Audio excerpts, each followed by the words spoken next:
91వ అధ్యాయము 1వ వచనం వాక్యం చేస్తున్నాము. రండి యెహోవాను గురించి ఉత్సాహం చేయదము, మన రక్షణ కొరకు సంతోషగానము చేయదను, కృతజ్ఞతలతో ఆయన సన్నిధికి వచ్చేదను, కీర్తన పాడుచు ఆయన పేరిట సంతోషగానము చేసేదను. దేవునికి మహిమ కలుగును గాక. హల్లెలూయా హల్లెలూయా. ప్రభు పేరిట దావీదు ప్రవక్త వాగ్దానం మాట ప్రకారముగా ఆయన ఏమంటున్నాడమ్మా, రండి యెహోవాను చేయదము, ఉత్సాహధ్వని చేయడం అనగా సంతోషమనే కీర్తనలు పాడదము. మనం చేయవలసింది ప్రతిదీ కూడా దేవునికి అనుకూలంగా చేయాలి, కానీ మనుషునికి అనుకూలంగా కాదు. అందుకే దేవుని యొక్క వాక్య ప్రకారంగా తీర్పు దినం ఉంది, అది దర్శించుకోవడం, ఆలోచించుకోవడం. డ్యాన్స్ వేసిన వారికి, చిందులు వేసిన వారికి, దేవుని పేరట నెటకారం చేసిన వారిని, దేవుని అల్లరిపాలు చేసిన వారికి, పొరుగు దేవుని యొక్క వాక్య ప్రకారంగా ఆయన ఆత్మ మాటల ప్రకారంగా ఇదిగో అగ్ని ఆరదు, పురుగులు చావదు. అక్కడికి వెళ్ళాక మీరు డ్యాన్స్ చేయక, నరకాగ్ని వెళ్ళాక మీరు డ్యాన్స్. చాలా మందిలో టైర్ ఇంకా ఆత్మలు వచ్చాక, పరిశుద్ధాత్మలు వచ్చాకని దేవుని పేట అందరూ యాసలు వేసేసి, సూర్యుని కట్టేసి చేసుకుని, గుడ్ల కట్టేసుకుని, వస్త్రహీనలుగా ఎలా చేస్తారేస్తా, పొయ్యి డ్యాన్స్ చేస్తా, దేవుడిని అనుభవం చేస్తారు. చేతనా ఉత్సాహమైన అనగా దేవుని ఎందుకు సంతోషమైన గీతలుగా మనము పాడాలి. రంగులేస్తూ కేకలేస్తూ చేతులు ఇంతసారిగా సాపేసి పైకి ఎగిరిపోతే అది ఆత్మ కాదు, దురాత్మ. పరిశుద్ధాత్మ అనేది దేవుడికి అనుకూలంగా నడిచింది. ఈనాడు చాలా మంది అలాగే ఉన్నారు. ఆత్మ రావాలంటే నీలో మార్పు రావాలి. దేవుని యొక్క వాక్యం మాట్లాడిన మాటల ప్రకారముగా రండి యెహోవాను గురించి ఉత్సాహాన్ని చేసేదాము. ఉత్సాహం అనగా సంతోషమైన పని. ఉత్సాహం అనగా మన ఊళ్ళో పండుగ చేసినప్పుడు అందరు కలిసి అందరూ అది రెండు సహోదరులు అందరూ ఐక్యముగా దేవుణ్ణి ఆరాధిస్తాం. సామాన్యులేంటి, సామాన్యులేమి, ధనికులేమి, దరిద్రులేమి అందరూ ఏకంగా కూడి ఆయన ఆరాధిస్తాం. సర్వజనులారా చెప్పని కూడా దేవుని మీరు ఆరాధించి అని దేవుడి వాక్యము సెలవిస్తుంది. ఇది పాట పాడుతుంటే అది గుంపు వచ్చేసి ఏం చేస్తుంది, రొంపు డ్యాన్స్ చేసేస్తుంది. సిగ్గును దేవుడు పని చేసుకోవచ్చు. దేవుడు మాట్లాడిన మాటలేంటి, నీ వల్లే. దేవుడు అక్కడ ఏమవుతున్నాడు, సిలువ ధ్యానంలో ఏలాడుచున్నాడు. దేనికంటే నీ అల్లరి బ్రతికిన బట్టే. దేవుడి పేరంట ఏం చేయడో తెలియదు, నీ ఇష్ట ప్రకారంగా నడుచుకున్నావు, నిష్ఠాసారంగా దేవుడిని ఆరాధించున్నావు. నీకు అనుకూలంగా కాదు, దేవుడికి అనుకూలంగా చేయాలి. ఏది నీ పని దేవుడికి నచ్చిందా? నువ్వు చేసే ఆరాధన దేవుడికి అనుకూలంగా ఉందా? శుద్ధి ఆరాధన అంటే ఆనాడు చేసిన ఆది అపోస్తులు ఆయన ఏం చేస్తారు, ఆయనకి సంతోషముగా సాగిపడ్డారు. ఆయన ఆరాధించారు కన్నీటి భావనతో, మోకాల ప్రార్థనతో. కొరింథీయులతో దేవుడు మాట్లాడారు.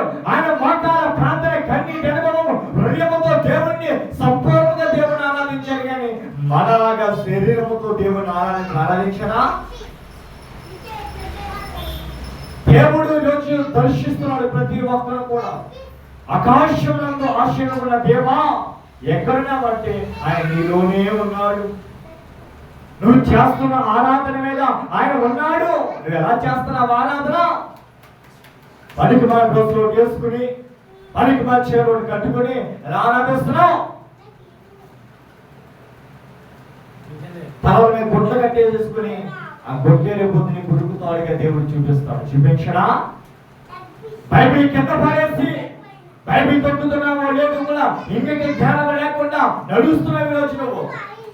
దేవుడు దేవుని యొక్క వాక్య ప్రకారముగా మన రక్షణ దొరకబడి సంతోషము చేసేదను, సంతోషమని కనము చేసేదను. నీకు సంతోషము కాదు, దేవుడికి సంతోషంగా చేయాలి. అరిసేసి, క్యాక్లేసి, సిందులేసేసి ఇది ఆరాధన ఏంటో కొంతమంది చూడండి. అసలు దేవుడు అనేది వాళ్ళకి కళ్ళు మూసుకుని ప్రాంతంలో ఆరాధన, ఏ ఆరాధనే క్రమశిక్షణ ఆరాధన చేయాలి. కానీ అది క్యాక్లేసేసి, రంగులేసేసి అక్కడ పోటలు వచ్చేస్తుంటే చూడండి. కొంతమంది పోటలు ఇంకా డబ్బులు కట్టుకోవడం చూడండి. అలా పోటలు వచ్చే ఇంకా గట్టిగా చేస్తారు. దేవుడు వాక్యం చెప్పుచున్నది, మీరు అల్లరిపాలు చేస్తే కూడా అల్లరిని అడగదొక్కాలి, కానీ అల్లరిపాలు చేయకూడదు. చేయొచ్చా? దేవుడి పేరట అడ్డు పెట్టుకుని అల్లరి బతుకు ఆనాడు అపోస్తలులు ఎలా నడిచేవారు? జ్ఞానముతో నడిచేవాళ్ళు. పేతురు పాడగా ఆత్మ దిగి వచ్చింది. పౌలు స్త్రీని చెరసాల దేవుని స్తుతిస్తే చెరసాలను బద్దలైపోయి నీ పాటలతో నీ ఆరాధనలతో ఇంకా దృష్టిని ఎందుకు వస్తున్నాయి? దూరంకి వెళ్తారా? రండి, దేవుడు నమ్ముకుంటే స్వస్థత వస్తుంది. నీ ఇంట్లో అనారోగ్యం ఉందా? దేవుడు నమ్ముకో, స్వస్థత వస్తుంది.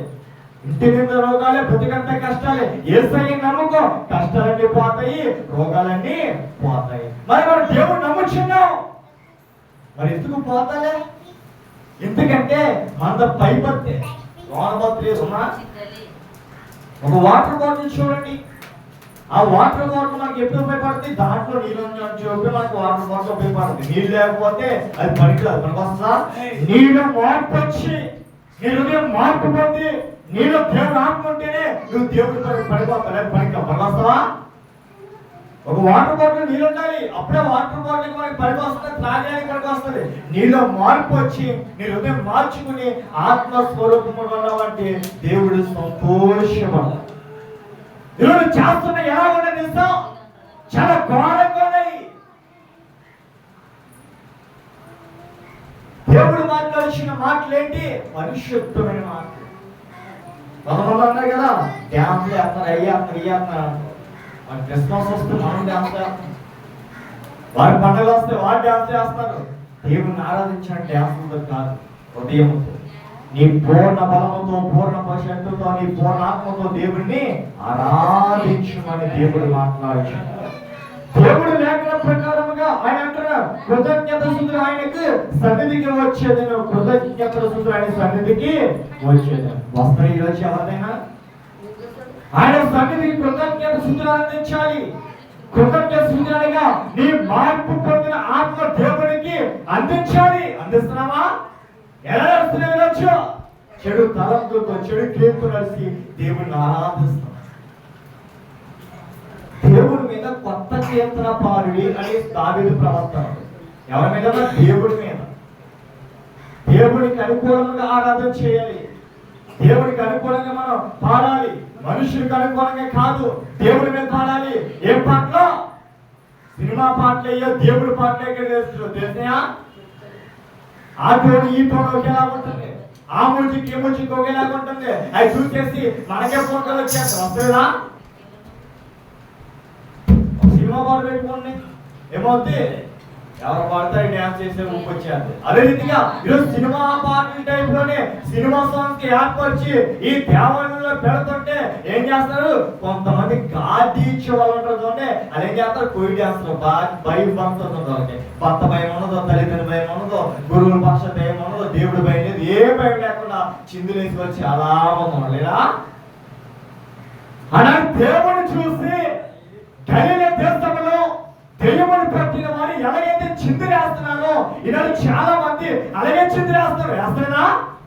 దేవుని చూస్తే దెయ్యాలు వెక్కిలేస్తాయి, దేవుని చూస్తే దెయ్యాలు కేకలేస్తాయి, దేవుని చూస్తే దెయ్యాలు పారిపోతాయి.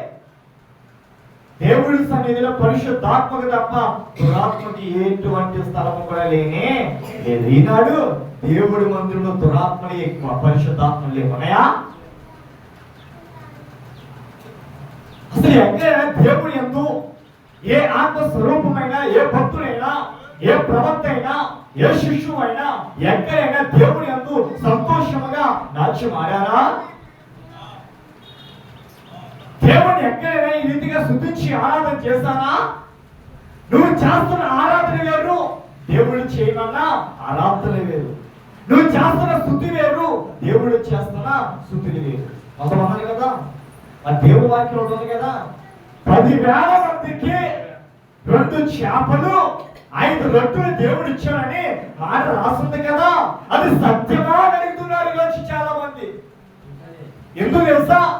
దేవాలయం కట్టాలంటే రోడ్ల మీద తిరిగి అడుగుతున్నాయి, మందిరం ఏదో పంచాలంటే ఆరింటికి వెళ్ళి అడుక్కుంటమే, ఏదైనా చేయాలంటే ఆరింటికి వెళ్ళి అడుక్కుంటమే. ఇది చాలా మంది అడుగుతారు. మరి మీ దేవుడు గొప్పవాడు కదా, ఆనాడు ఇలా చెప్పాడు, ఎలా చెప్పాడు? ఇది విస్తారమైన జనాలు వచ్చినప్పుడు 2 చేపలు 5 రొట్టెలు ఎంతో మందికి పంచిన దేవుడు మీకు ఎవడా అడుగుతున్నాడు?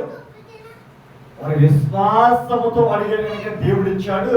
ఇలాగా అల్ప విశ్వాసముతో దేవుడు అడుగుతాడా?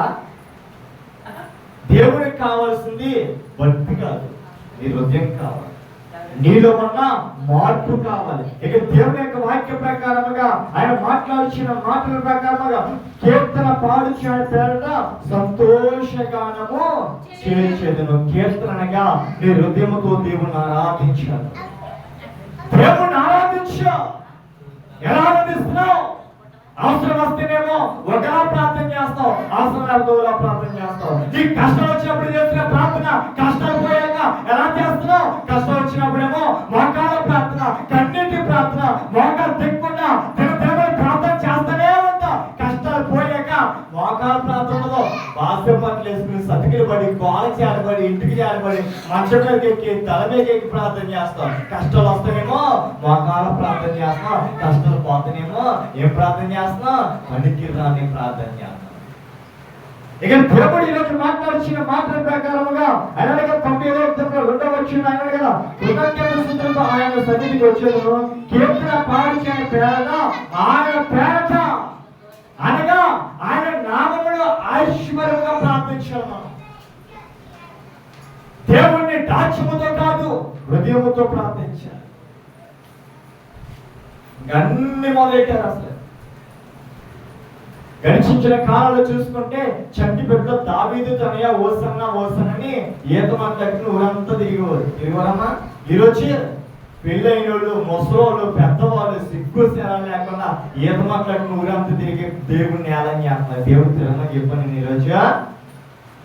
ఇదిగో ఈత మాట్లాడుకుని మీరు ఊరు వాళ్ళని తిరగండి, సదుల్లో గదుల్లో తిరగండి అని వాక్యం చెప్పిందా? ఏం చెప్పింది?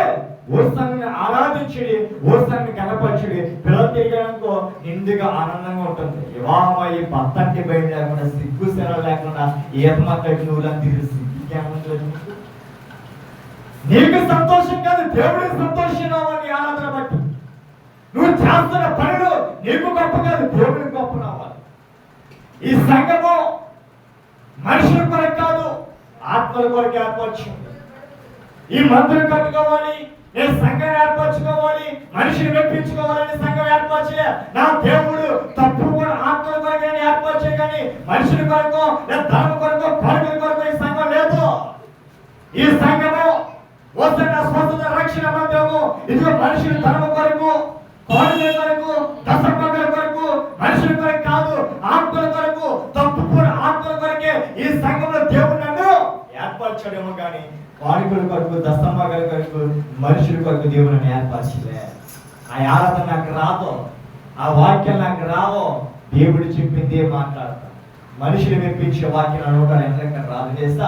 మనిషిని మెప్పించేది దేవునికి వేయముగాను దేవుడు వాక్యము సెలవిస్తుంది. దేవుణ్ణి కనపరచాలి, అంతేగాని దేవుడి పేరట ఆ మాటలు చెప్పి ఈ మాటలు చెప్పి మనిషిని కట్టుకట్టుకునే కాదు, దేవుణ్ణి ఆరాధించాలి. ఈ సంఘం ఇప్పుడైతే ఏర్పరిచినప్పటి నుంచి కూడా ఈ సంఘంకి కోరికలకి, దశంభాగాలకి, మనుషులకి సుబద్ధమైనది కాదు, ఆత్మను రక్షించడం కోసమే దేవుడి సంఘాన్ని ఏర్పరిచాడు. ప్రభా నాకు పెద్ద మందిరం ఉంది, ప్రభా నాకు పెద్ద సంఘం ఉంది, ప్రభా నాకు అంతే అయితే అనలే. ఏ సంఘం అనే దేవుడి దృష్టిలో ఒక్కటే. ఆ మందిరంలో 100 మంది ఉన్న దేవుడు దీవిస్తాడు, ఈ మందిరంలో 1 ఉన్న దేవుడు దీవిస్తాడు, ఆ మందిరం 1,00,000 మంది ఉన్న దేవుడు దీవిస్తాడు, ఈ మందిరంలో ఎవలేకపోయిన దేవుడు దీవిస్తాడు. నువ్వు ఎంతమంది నుంచి వచ్చావో దేవుడు అడిగితే, నీ హృదయం దేవుడి మంది నుంచి వచ్చిందా దేవుడు అడుగుతాడు అంతే. నీ సంఘంలో ఎంతమంది ఉన్న దేవుడు అడగడు, నువ్వు ఎంతమంది ఆత్మను రక్షించావని దేవుడు అడుగుతాడంటే. దేవునికి మహిమ కలుగును గాక. హల్లెలూయా, హల్లెలూయా. ఆయన ఈరోజు దేవుని యొక్క వాక్య ప్రకారం కీర్తన పాడుచిన పేట సంతోషగానము చేసేదను, సంతోషగానము చేసేదను. ఆయన పేట సంతోషమైన పేట చేయాలి, ఆయన ఆరాధించాలి. ఎలా ఆరాధించాలని చెప్తే దేవుడికి నీ హృదయం కావాలి. మార్పు లేని మనసు ఎంత ఇచ్చినా దేవుడు తీసుకుంటాడా? మార్పు కావాలి. ఏ మార్పు కావాలంటే నీ రంగు మార్చవస్తలే, నీ జాతి మార్చవస్తలే, నీ కులం మార్చవస్తలే, నీ బ్రతుకు మార్చవస్తలే, ఏమి మార్చవస్తలే. దేవుళ్ళకి వచ్చిన తర్వాత వెనకున్న మనిషి ముందున్న వాటి కోసమే నువ్వు వేచి చూడాలి. త్రాగడం తప్పు కాదు, అది తప్ప దేవుడు అన్నా త్రాగడము దేవుడు వాక్యం సెలవించింది. త్రాగము కానీ అధికమైన త్రాగుడును త్రాగము అని వాక్యం సెలవించింది కదా. ఈ సేవకులు కూడా తాగుతారంట. వాక్యమే చెప్తుంది. ఏం చెప్పింది? ఈ సేవకులు కూడా త్రాగుబోతులే. ఏ త్రాగుబోతులు? ద్రాక్ష రసం అని త్రాగి మద్యము త్రాగేవారు చాలా మంది నా పేరట ఉన్నారని దేవుడు వాక్యం సెలవిస్తుంది. అవుతుందా? అది తాగేసి రోడ్ల మీద పోతుంది, తాగేసి ఇంట్లో పడిపోతున్నాడు. ఇంట్లో చేస్తాను బయట అంతే తేడా. కొట్టుకుని ఇంట్లో కొట్టుకున్నాను, నేను రోడ్డు మీద కొట్టుకున్నాను అంతే తేడా. ధనం ఉన్నవాడు చేస్తానేమో అది పార్టీ, ధనం లేని తాగితేనేమో అది తాగిపోతుంది. ఇది ఎక్కడ ఉంది? ధనవంతుడు చూడండి చిరుగుపోయిన వస్త్రం వేసుకున్నా అది స్టైల్ అంటాడు. ధనం లేనివాడు పక్క బట్టలు వేసుకున్నా మురుగు బట్టలనే ఆలోచిస్తాడు. దేవుడు అంటాడు కదా, నీ వస్త్ర అలంకారం చూసి దేవుడు సంతోషపడతాడు, నీ మనసును చూసి దేవుడు సంతోషపడతాడు. పాడు, దేవుడికి అనుకూలమైన పాటలు పాడు, ఆయన ఆరాధించు. ఆయన పరిస్థితి అలాగే సరసాల్లో బంధించబడినప్పుడు ఆయన పాడి స్తుతించి ఆరాధించాడు. అటువంటి ఆరాధన నీకుందా? అటువంటి పాటలు ఉన్నాయా ఈరోజు? ఇటువంటి పాటలు దేవునికి వెయ్యమైన పాటలు, దేవుని దుఃఖించే పాటలు, దేవుణ్ణి ఏడిపించే పాటలు. ఈ సంఘములు, ఈ మందిరాలు, ఈ ఆత్మలు దేవుని ఆత్మను దుఃఖించే వారికి ఉన్నాయి, కానీ దేవుని సంతోషపరిచే వాడు ఎవరు లేరు. ఉన్నాడా? మోసపోకుడి అని దేవుడు వాక్యం సెలవించింది. యాహాల్లో 4:14 కదా, మీ హృదయం కలవరపడనీయకుడి. ఏంటమ్మా? మీ హృదయాన్ని కలవరపడనీయకుడి.